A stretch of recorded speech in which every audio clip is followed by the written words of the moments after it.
নমস্কার বন্ধুরা।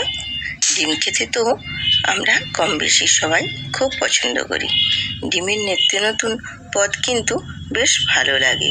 আজকে যে রেসিপিটা তৈরি করব সেটা রুটি বা ভাত সব কিছুর সাথে বেশ ভালো লাগে। আজকে রেসিপি হচ্ছে ডিমের দো পেঁয়াজা। এই দারুণ একটা রেসিপি আপনাদের খুব ভালো লাগে। রেসিপি যদি ভালো লাগে তাহলে লাইক, কমেন্ট, শেয়ার করে পাশে থাকবেন এবং নতুন নতুন বন্ধুরা সাবস্ক্রাইব করে বেল আইকনটি প্রেস করে দেবেন। আর কোথা থেকে দেখছেন সেটাও বলতে ভুলবেন না, জানতে ভালো লাগে এই সব কথাগুলো। তো বন্ধুরা, আমি আজকে মুরগির ডিমের দো পেঁয়াজা বানানোর জন্য কী কী উপকরণ নিয়ে কীভাবে রেডি করছি সবটাই আজ তোমাদের সাথে শেয়ার করব। তো আমার সঙ্গে থাকো এবং দেখতে থাকো। আমি এখানে 4টে ডিম নিয়েছি। ডিমগুলোকে খুব ভালোভাবে সেদ্ধ করে নেব। তো ডিমগুলো দেখো আমি সেদ্ধ করে খোসাটা খুব সুন্দর করে ছাড়িয়ে নিয়েছি। এবারে আমি গ্যাসেতে একটা কড়াই বসিয়ে কড়াইয়ের মধ্যে তেল দিয়েছি। 3 টেবিল চামচ আমি এখানে তেল দিয়েছি। তেলের মধ্যে সামান্য পরিমাণে একটু লবণ আর একটু সামান্য পরিমাণে হলুদের গুঁড়ো দিয়ে দেব। দিয়ে তেলটার সাথে খুব ভালো করে আমি মিক্সড করে নেব। দিয়ে আমি ডিমগুলো এক এক করে ভেজে নেব খুব সুন্দর করে লাল লাল করে। তো আমি এখানে তেলের মধ্যেই নুন হলুদটা দিয়ে দিলাম, তার কারণ আলাদাভাবে আর ডিমের মধ্যে লাগিয়ে নিতে হবে না বা মাখিয়ে নিতে হবে না। তো দিয়ে আমি দেখো ডিমগুলোকে খুব সুন্দর করে উল্টে পাল্টে ভেজে নেব। তো আমি এখানে আর ছুরি দিয়ে ডিমগুলো নিয়ে কাট করছি না, আমি খুন্তির সাহায্যে ডিমগুলোনের সাথে 4টে পাশ খুব ভালোভাবে খুন্তির সাহায্যে আমি কাট লাগিয়ে নিচ্ছি। আমি ডিমের গায়ে কাটটা লাগিয়ে নিচ্ছি, তার কারণ ডিমের মধ্যে মশলা, নুন সব ঠিকঠাক মতো প্রবেশ করলে ডিমগুলোও কিন্তু খেতে খুব ভালো লাগবে। তো আমি এইভাবে দেখো উল্টে পাল্টে যেমনি ভেজে নিচ্ছি লাল লাল করে, তেমনি আবার ডিমের গায়ে খুন্তি দিয়ে কাট লাগিয়েও নিচ্ছি। তো দেখো আমার ডিমগুলো খুব সুন্দর করে ভাজা হয়ে গেছে। আমি এবারে ডিমগুলো এক এক করে তুলে নেব। তো দেখো ডিমগুলো আমি এখানে খুব সুন্দর করে লাল লাল করে ভেজে তুলে নিয়েছি। আর এখানে যেহেতু মুরগির ডিমের আমি দো পেঁয়াজা বানাচ্ছি, তার জন্য ডুমো ডুমো করে ক্যাপসিকাম আর পেঁয়াজটা একটু বড় সাইজের কেটে আমি এখানে ওই তেলের মধ্যে ভেজে নিচ্ছি। তো খুব বেশি করে এখানে ভাজবো না, হালকা করেই একটু ভেজে নেব, কারণ খুব বেশি নরম হয়ে গেলে ভালো লাগবে না। মানে ক্রাঞ্চি ভাবটা থাকলে খেতেও কিন্তু খুবই ভালো লাগবে। তার জন্য আমি হালকা একটু নেড়ে ছেড়ে ভেজে নিয়ে কালারটা চেঞ্জ হয়ে গেলে তুলে নেব। তো দেখো আমি জাস্ট নেড়ে ছেড়ে একটু কালারটা চেঞ্জ হয়ে যেতেই এবারে আমি তুলে নিচ্ছি। এবারে ওই তেলের মধ্যে আমি গোটা জিরে আর গোটা গরম মশলা ফোড়ন দিয়ে দেব। ফোড়নটা দিয়ে নেড়ে ছেড়ে নিয়ে খুব সুন্দর একটা স্মেল বেরিয়ে আসলে ওর মধ্যে দিয়ে দেব কেটে রাখা পেঁয়াজ কুচি। তো আমি এখানে একটা বড় সাইজের পেঁয়াজ কুচি দিয়েছি। পেঁয়াজ কুচিটা দিয়ে খুব ভালোভাবে নেড়ে চেড়ে হালকা ব্রাউন কালার করে আমি ভেজে নেব। পেঁয়াজটা ভাজা হয়ে গেছে দেখো হালকা ব্রাউন কালার করে। এবার আমি ওর মধ্যে দিয়ে দেব 1 টেবিল চামচ রসুন বাটা। রসুন বাটাটা দিয়েও আবারও আমি নেড়ে চেড়ে পেঁয়াজের সাথে ভালো করে ভেজে নিয়ে দিয়ে দেব ওর মধ্যে 1 টেবিল চামচ আদা বাটা।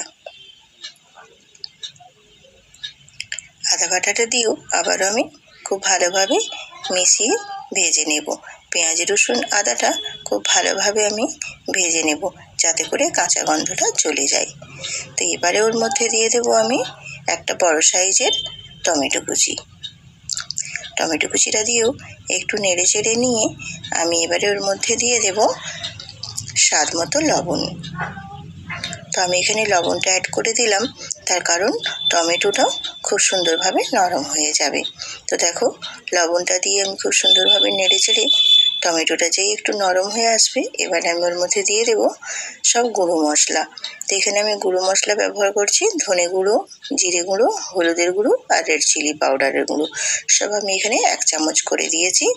দিয়ে খুব ভালোভাবে আমি এখানে মিশিয়ে নেড়ে চেড়ে নেব। আর যেহেতু গুঁড়ো মশলাটা দিয়েছি তার জন্য আমি এখানে সামান্য পরিমাণে একটু জল ব্যবহার করছি। তো জলটা দিয়ে নেড়ে চেড়ে আমি খুব ভালোভাবে মশলাটা কষিয়ে নিচ্ছি। তো যতক্ষণ না মশলার গা থেকে তেল বেরিয়ে আসে ততক্ষণ পর্যন্ত মশলাটা খুব সুন্দর করে কষিয়ে নেব। তো দেখো বন্ধুরা, মশলার গা থেকে তেল ছেড়েছে। তো এবারে মশলাটা খুব ভালোভাবে কষানো হয়ে গেছে। তো এবারে আমি ওর মধ্যে দিয়ে দেব ভেজে রাখা ডিমগুলো। ডিমগুলো দিয়ে আমি একটু নেড়ে ছেড়ে মশলার সাথে মিশিয়ে নেব। দিয়ে আমি এখানে দিয়ে দেব উষ্ণ গরম জল। উষ্ণ গরম জলটা দিলে কিন্তু ভালো লাগে, টেস্ট লাগে রান্নাটার। দিয়ে একটু নেড়ে ছেড়ে নিয়ে আমি ফুটিয়ে নেব। তো দেখো আমার মশলাটা ডিমের গ্রেভিটা খুব সুন্দরভাবে ফুটে গেছে। এবারে আমি ঝালের জন্য দিয়ে দেবো এখানে 4টে চেরা কাঁচা লঙ্কা। ঝালটা ঠিকঠাক যাতে থাকে তার জন্য আমি 4টে এখানে চেরা কাঁচা লঙ্কা দিয়েছি।